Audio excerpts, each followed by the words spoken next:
All right, people. This is your boy Bry. I'm over here gathering firewood.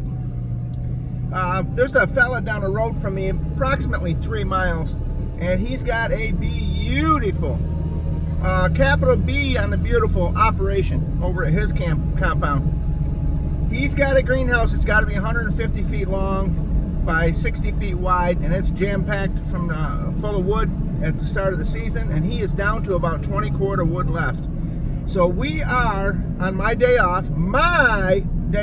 I'm over here and I'm trying to stay ready so I don't have to get ready, if you know what I mean. But we're driving back. We've got 2 cord of wood on a trailer, and a situation that happened to me is there was a fella at the gas station. I went and filled up, and as you know, I have a rehab trailer. For those of you that don't know, I took a trailer that was ready for the junkyard. It was set aside by society in the dustbin of society that says, we don't want this trailer no more. It's a pile of junk and there's no use for it. And what I did was I took a third world mentality approach and said, what if I had to have that trailer? How could I rehab that?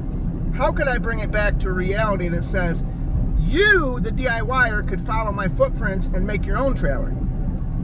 So what I did was I took this trailer and brought it home. It was literally pieces and parts and scrap, and I made a decent little rehab trailer.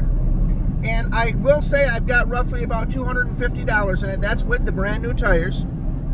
A lot of the metal and stuff that I had was reclaimed or given away by the big corporation. There's a local store around me that throws out steel skids. I took the time and cut them apart.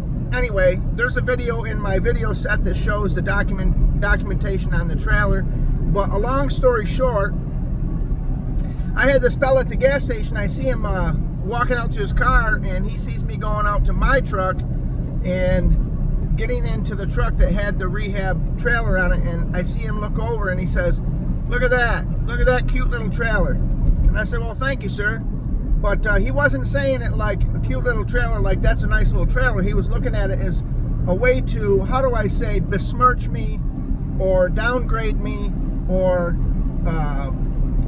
if you were a snowflake, so to speak, you'd get offended. But as you know, I'm Gen X. That don't bother me. That don't bother me, because he's getting into a car, first of all, so he don't even have a truck. And if you know anything about living in the country, if you don't have a truck, basically you're a female. You're not a man. And you're not a man because you don't do manly things like go out and do things, gather things, work, whatever. You're getting in a little car and you're trying to besmirch me and belittle me, the Gen X 1971 model, when what you really don't understand is that I'm a Renaissance man. If it can be fixed, I'm going to fix it. If it can be restored, I'm going to restore it. If I don't just throw everything out, because a lot of the older stuff is better than the new stuff that's, built in another country, if you know what I mean. Anyway, when I got down the highway, that was just nothing but a memory in the wind, so to speak. Now, with a millennial, they probably would have been in the back seat crying by now. But me, I don't let that bother me because I'm Gen X, number one. And the 71 model says, we don't worry about the little things like that.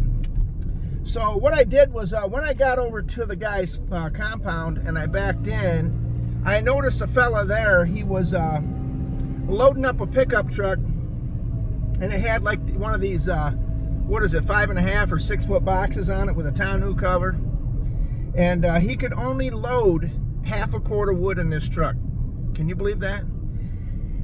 But unlike the guy at the gas station, I wasn't gonna sit there and downplay him. I wasn't going to besmirch him. I wasn't going to belittle him. I just gave him a friendly nod. And back in the day when I grew up, I'm talking about 8 years old, 10 years old, when you went down the highway with your father, you would see all the guys driving pickups would just go like this. They would wave as they went by, whether they knew you or didn't know you. They waved.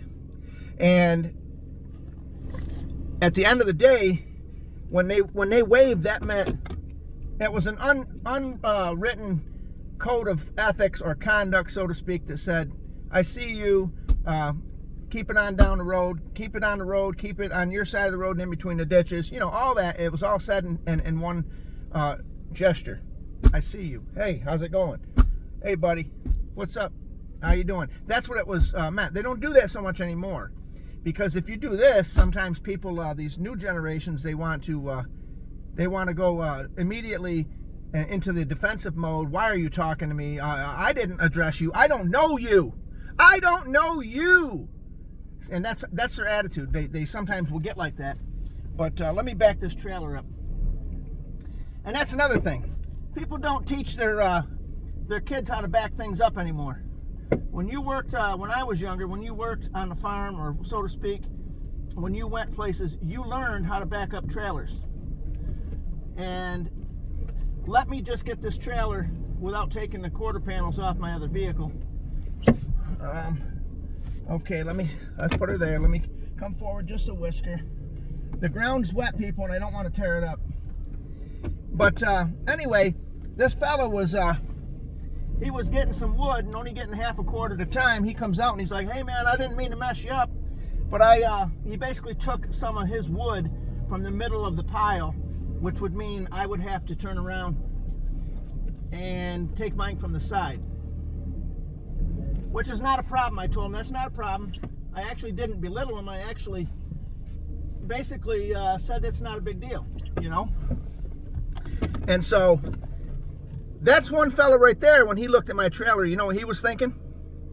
He didn't think that's a rehab trailer. He didn't think that's just a cute little piece of junk trailer. He didn't think none of that. Now, I'll let you know, I do have a dump trailer I'm building, a big 12-foot super cam line. And I'll say this. That guy wasn't thinking that of my trailer. You know what he was thinking? Damn, I wish I had a trailer like that. I guarantee you that's what he was thinking. But that's just a message of the day, people. Don't let people get you down. If you're not a Gen X and you're underneath, say you're a Gen Z or millennial or whatever, you too can possess a "it don't bother me" attitude. You just need to get your mind right. You need to get the mindset that says what that person said about me doesn't even matter. Like, I don't know him. I'd be nice to him, but at the end of the day, there's some people out there that don't have the philosophy of shake a hand, make a friend. They have a philosophy of let me see what I can project on them, because that's the feelings that they have inside. And you just can't let that bother you, because there's a lot of people out there that are just miserable, that are just not doing it right. They're just not doing life right. And you know, if you're not doing it right, you're not doing it. So that's the story of the day. Don't let people get you down. You do you. Let's take a look at this load of wood that I just got. 2-cord. Let's go. Let me get you off the tripod. Let me shut the truck down. It actually starting to cool back off.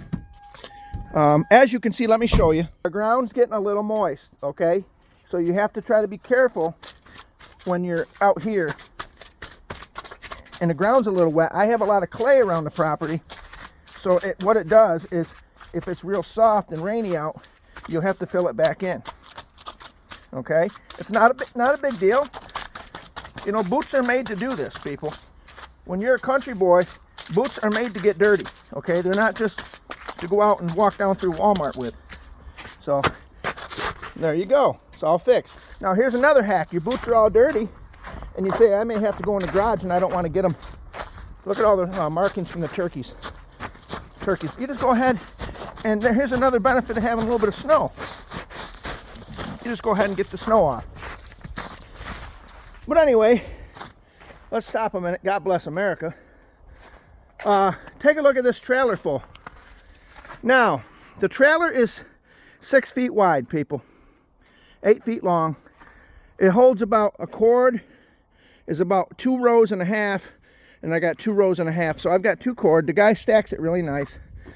I did notice in one of the piles he had a bunch of cherry.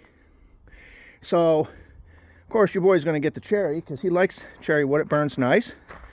But the rest of it's maple and beech and other stuff. I went and threw 2 trailerfuls back in here. And as you can see, I have an upper loft, but it's pretty high. That's my reserve back there. There's 5 cord back there. There's another 4 cord here, and then of course I've got 2 more cord here. So that's the situation we got. We're going ahead and we're getting our wood. We're being prepared. We're doing it right. And there's a little rehab trailer. And let me tell you something. That guy with that 5-foot box was really looking this. It was either a half ton or a 3/4 ton Ford too. He was liking this little trailer, I can guarantee you. But just another, take a look at this one I got here on building. Let's take a look at this one. There's my super cam line. Brand new tires. Rims have all been sandblasted and painted. The tires are brand new. I bought them brand new. We didn't go used or to the junkyard or find them on Marketplace. We got them new. That is epoxy primer, 2 coats, and it's all been sandblasted, and 2 coats of what is that, urethane black. Oh, PPG, baby. Okay, so she's holding up good. It's been in the sun. As you can see, that's the same type of paint I put on the truck frame. I've got covered with tarps over there. But that's the situation. I'm out here and we're getting the supplies ready because I need to make a run down to Georgia and go to work for about a week. But the situation is you have to keep the old boiler running, baby. And she burns some nice wood. It keeps the hot baseboards warm. It keeps the water for taking showers. It does all that. That's why I kind of went with that system. But anyway, if you're out there and you see me riding around in my little trailer, my rehab trailer, don't forget, people, I ain't ashamed of this baby. I put that baby together with a little love and a little bit of ingenuity. And you know, I did it right. Because you know what? It's working good. It's hauling good. You don't even know it's behind you. And you know, if you ain't doing it right, I ain't even got to say it. All right, this is Bri. I got to go.